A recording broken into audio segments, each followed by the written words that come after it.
બધાયની જોત જોરાળી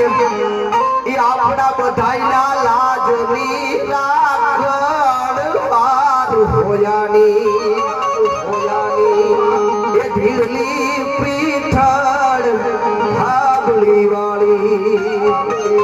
હવે કારેલી પેલા ભોખ ને બેઠી આખું જગ જીવાડર પાર હોયાની એ અમારી ધીરલી પીઠળ ભાગલી વાળી અને